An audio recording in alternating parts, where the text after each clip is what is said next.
हमारे देश में तमाम पार्टियों की सरकारें आई, तमाम लोग प्रधानमंत्री बने, लेकिन वो लोगों को 24 घंटे बिजली उपलब्ध नहीं करवा पाए, 24 घंटे साफ पानी उपलब्ध नहीं करवा पाए और इसीलिए आम लोगों को जनरेटर्स लगाने पड़े, इन्वर्टर्स लगाने पड़े, पीने के पानी का, साफ पानी का इंतजाम खुद करना पड़ा।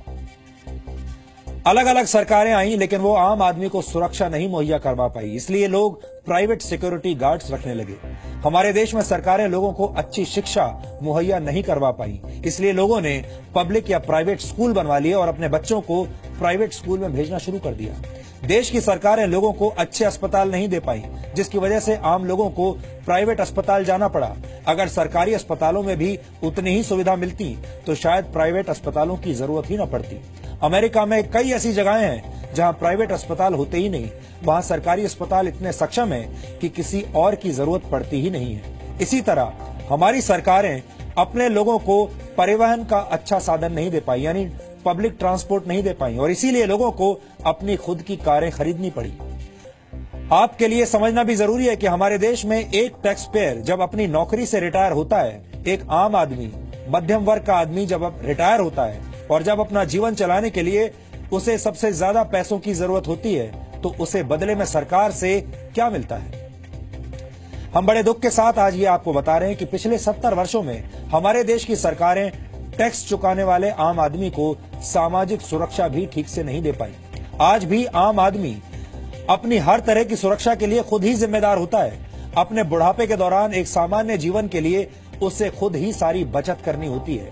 आम आदमी इस उम्मीद से टैक्स देता है कि टैक्स के रूप में दिए गए पैसे से उसका भला होगा और सरकार किसी न किसी रूप में उसे सीधा फायदा पहुंचाएगी, लेकिन ऐसा होता नहीं है। तमाम नेता और राजनीतिक पार्टियां आम आदमी द्वारा, शरीफ आदमी द्वारा दिए गए टैक्स का राजनीतिक इस्तेमाल करती हैं, अपनी राजनीति के लिए इस्तेमाल कर लेती हैं। टैक्स के पैसों से वोट हासिल करने के लिए लोगों को तरह तरह की सब्सिडीज दी जाती हैं। मुफ्त के टेलीविजन बांटे जाते हैं, लैपटॉप्स बांटे जाते हैं, मोबाइल फोन या कोई और ऐसी योजनाएं लॉन्च की जाती हैं ताकि तुष्टीकरण की राजनीति की जा सके और उसके जरिए वोट खरीदे जा सके। आपको जानकर हैरानी होगी कि भारत में सिर्फ 4% लोग ही सरकार को इनकम टैक्स चुकाते हैं। जी हाँ, सिर्फ 4% लोग भारत में इनकम टैक्स देते हैं, बाकी के 96% लोग इनकम टैक्स नहीं देते। वर्ष 2014 और 15 में देश के सिर्फ 5 करोड़ 17 लाख लोगों ने ही इनकम टैक्स चुकाया था। इतने बड़े देश में सोचिए, सिर्फ 5 करोड़ 17 लाख लोगों ने इनकम टैक्स दिया था और टैक्स कलेक्शन था 2,66,000 करोड़ रुपए, जबकि वर्ष 2015 और 16 का टैक्स कलेक्शन 2,87,000 करोड़ रुपए रहा। अब मान लीजिए कि अगर भारत में 20 या 25 करोड़ लोग टैक्स देने लगे तो देश की टैक्स कलेक्शन भी कई गुना बढ़ सकती है और फिर सरकार टैक्स के पैसे को देश के विकास में लगा सकती है।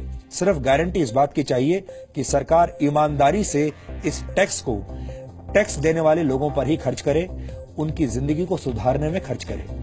अमेरिका में 32 करोड़ की आबादी में से 14.5 करोड़ नागरिक अपना इनकम टैक्स चुकाते हैं, जबकि ऑस्ट्रेलिया की आबादी करीब 2 करोड़ 30 लाख है और इस आबादी में से 1 करोड़ 30 लाख लोग ईमानदारी से सरकार को अपना टैक्स देते हैं, यानी ऑस्ट्रेलिया की आधी से ज्यादा आबादी टैक्स देती है। यहाँ आपके लिए यह समझना भी जरूरी है कि अमेरिका जैसे देशों में सरकारें कैसे अपने नागरिकों का ख्याल रखती हैं और उन्हें पूरी सामाजिक सुरक्षा देती है। अमेरिका में सरकार लोगों की सामाजिक सुरक्षा पर अपने रक्षा बजट से भी ज्यादा पैसा खर्च करती है।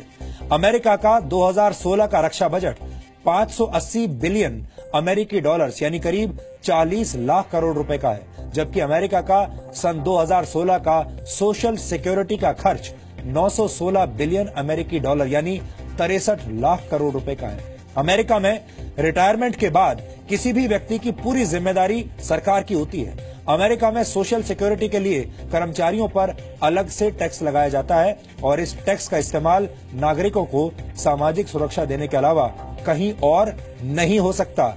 उससे आप वोट नहीं खरीद सकते, उससे आप तुष्टीकरण की राजनीति नहीं कर सकते।